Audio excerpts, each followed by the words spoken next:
Olá, espero que você esteja em paz. Este é o episódio 20 do podcast Simplesmente um Bahá'í. Seja muito bem-vinda e bem-vindo. Se você perdeu algum dos episódios anteriores, aproveite a oportunidade para escutá-lo.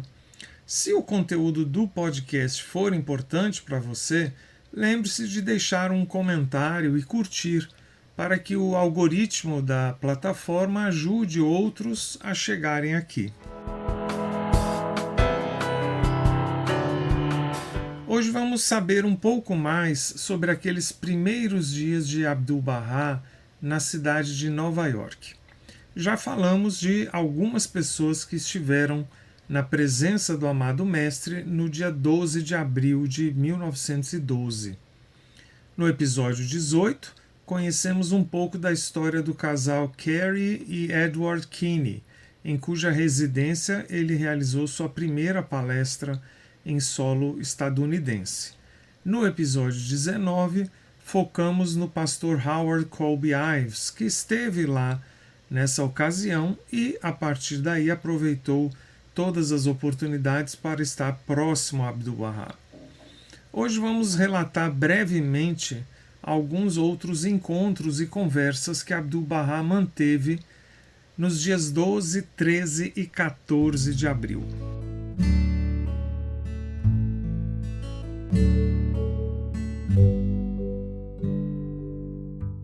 O reverendo Bixby, um idoso ministro unitariano, fazia longas perguntas sobre assuntos hipotéticos, uma pergunta depois da outra, às vezes até de forma descortês, sem muito interesse em escutar Abdu'l-Bahá. Mas Abdu'l-Bahá jamais se impacientou. Howard Colby Ives assim registrou esse diálogo.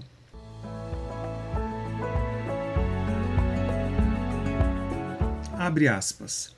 O interesse de Abdu'l-Bahá jamais diminuiu, mas parecia ser mais um interesse no inquiridor do que em suas perguntas. O mestre estava sentado, perfeitamente relaxado, com as mãos pousadas no colo e as palmas voltadas para cima, como lhe era característico.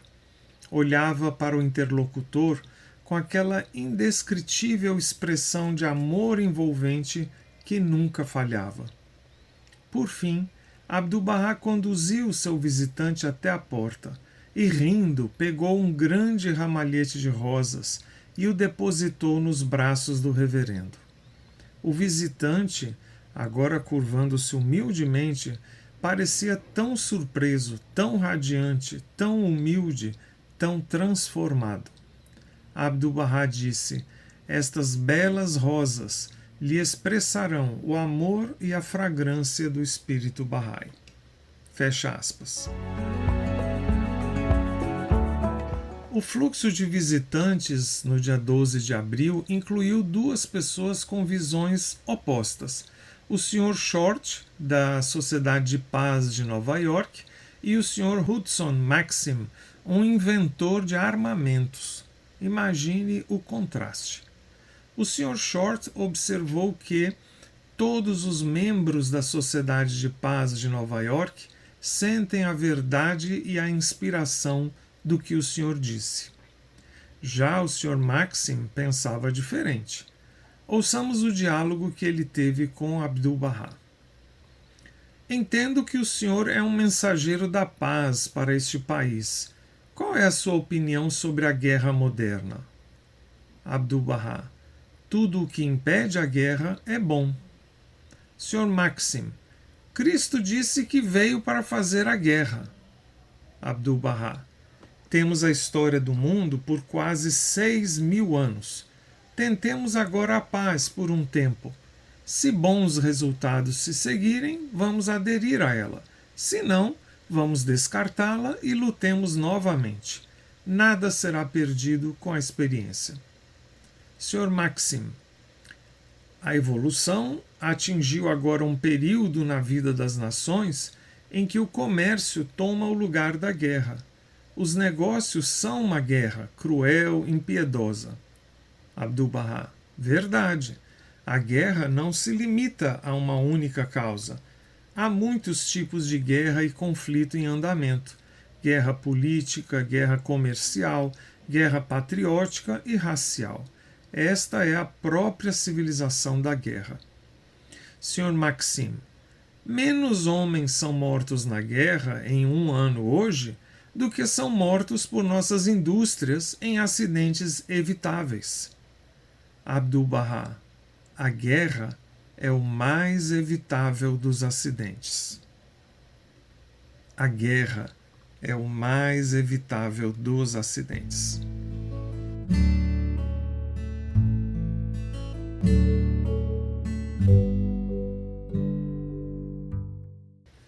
Naquele mesmo dia, duas senhoras, Ella Quant e Margaret Lagrange, participaram da reunião coletiva com o mestre. Quando entraram na sala, a senhora Ella observou que Abdu'l-Bahá estava sentado em um sofá com um homem persa sentado de cada lado. Então um deles se levantou e cedeu seu lugar a uma senhora. Isso incomodou muito ela, que só conseguia pensar: quem é digno de sentar-se ao lado de Abdu'l-Bahá? Em seguida, ficou pensando se Abdu'l-Bahá seria capaz de ler a pergunta em sua mente. Mais tarde, as duas senhoras foram convidadas a se encontrarem com o mestre.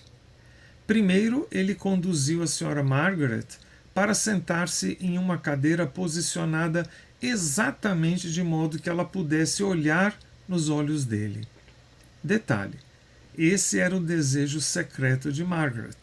Então, Abdu'l-Bahá trouxe a senhora Ella e a sentou no sofá bem ao seu lado. Mais tarde, a senhora Ella escreveu: abre aspas, assim o mestre nos ensinou, aos amigos em toda parte, não com repreensão, mas com um exemplo tocante, que o sol da generosidade de Deus brilha sobre todos, e que apenas os véus do ego nos ocultam de uma percepção cada vez maior de sua refulgência. Fecha aspas. No dia seguinte, 13 de abril, Abdu'l-Bahá estava em uma reunião à tarde, após haver visto 140 pessoas durante a manhã. Sim, você ouviu correto. Em uma manhã, 140 pessoas foram se encontrar com o amado mestre. Dezenas mais de pessoas continuavam chegando, mas o senso de humor de Abdu'l-Bahá nunca vacilava. Falando em persa, com sua eloquência celestial, o mestre havia descrito a primavera espiritual. Então ele começou a frase seguinte, dizendo em persa "Va Tobeston", e fazendo uma pausa para que o intérprete traduzisse. Entretanto, houve um total silêncio. O pobre intérprete não conseguia se lembrar da palavra em inglês. Mas enquanto ele permanecia desamparado, o próprio mestre a forneceu. Summer, ou seja, verão. Abdu'l-Bahá riu, e uma pequena onda de deleite percorreu a audiência. Seu encanto havia cativado a todos.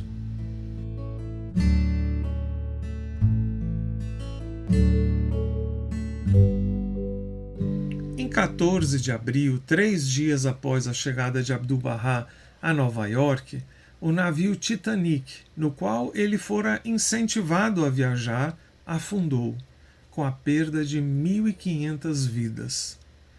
Todos os jornais estamparam a triste notícia. No carro, percorrendo a cidade com o Sr. McNutt, o mestre perguntou: alguma destas coisas que estais agora a contemplar permanecerá ou perdurará? Se possuísseis tudo o que poderíeis desejar, estes grandes edifícios, a riqueza, o luxo, os prazeres da vida neste mundo, alguma destas coisas aumentaria vossa felicidade eterna ou vos asseguraria a existência sempiterna? estou vos convocando para o mundo do reino.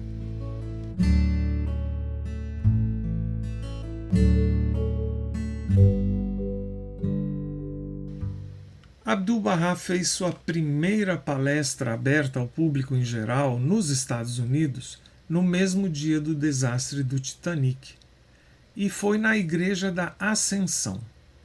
Juliet Thompson, uma Bahá'í, foi fundamental na organização desta palestra, porque ela e o reitor paroquial, Percy Grant, tinham um relacionamento em comum.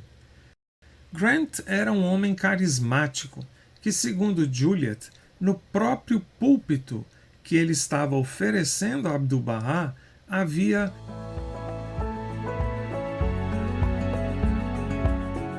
abre aspas, com toda a sua grande força, seu magnetismo perturbador e o fogo de sua eloquência, se oposto à minha crença inabalável, com denúncias trovejantes do sutil, do oriental maquiavélico, do Oriente adormecido e supersticioso, o Oriente que trouxe ao Ocidente nada além de doença e morte.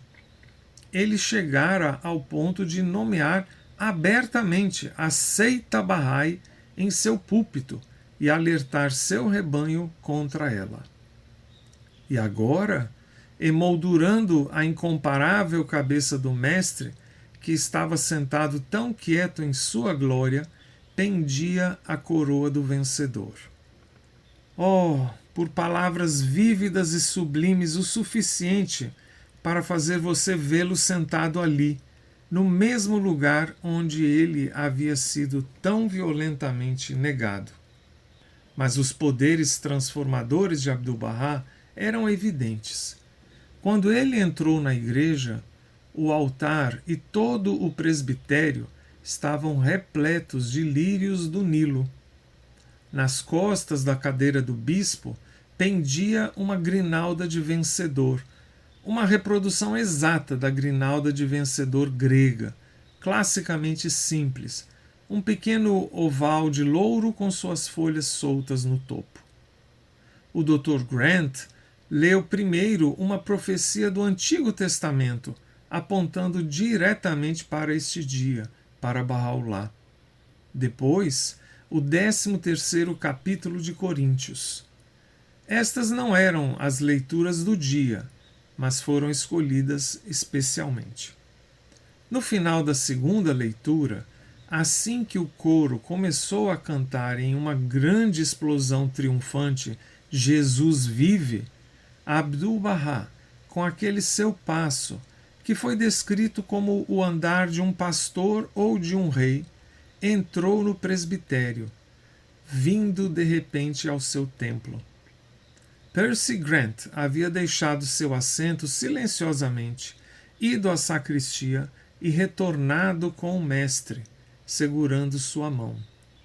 Por um momento, eles ficaram no altar. Então, com bela deferência, Percy conduziu o mestre à cadeira do bispo. Isso quebrou o 19º cânone da Igreja Episcopal, que proíbe os não batizados de se sentarem atrás da balaustrada do altar. Terminadas as orações, o Dr. Grant fez um breve discurso introdutório, falando não do púlpito, mas dos degraus do presbitério. Nunca esquecerei o que vi então. Percy, forte e ereto, entregando com um fogo ainda maior que o habitual, com um estranho e cintilante magnetismo, a mensagem Bahá'í à sua congregação. E atrás dele, um rosto resplandecente, diferente do rosto de qualquer mortal, visivelmente inspirando-o, pois a cada lampejo daqueles olhos, que estavam fixos no Dr. Grant, surgia nele uma nova carga de energia. Havia algo maravilhosamente rítmico nessa transmissão de fogo para as palavras e a entrega do homem que falava. Seria o sinal de alguma susceptibilidade neste homem, até então inflexível ao poder de Abdu'l-Bahá? Ou era apenas aquele poder transcendente, irresistível, vivificando quem ele escolhia? Ao final, o mestre entoou uma oração em persa. Ele estava em pé, seu rosto erguido em oração, seus olhos fechados, as palmas de suas mãos erguidas. Eu parecia sentir correntes de vida descendo, enchendo aquelas mãos em concha. De cada lado dele, os clérigos ajoelhavam-se de frente para o altar. A cabeça de Percy Grant estava baixa. Foi um momento de tirar o fôlego. Então o mestre ergueu sua voz ressonante e cantou. O hino de saída foi Cristo Nosso Senhor ressuscitou novamente. Fecha aspas. Apesar de a visita do mestre à Igreja da Ascensão ter sido tão bela, digna e inspiradora, gerou-se uma controvérsia, porque ele havia se sentado na cadeira do bispo e se dirigido à congregação do presbitério, quebrando assim um cânone episcopal. Esse fato se transformou em um grande debate à medida que os jornais tomavam partido, e não se acalmou até que o próprio bispo foi a Abdu'l-Bahá no Hotel Ansônia e agradeceu-lhe por honrar a igreja com sua visita.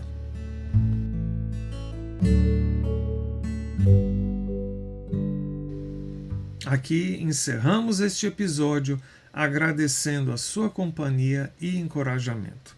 Até breve.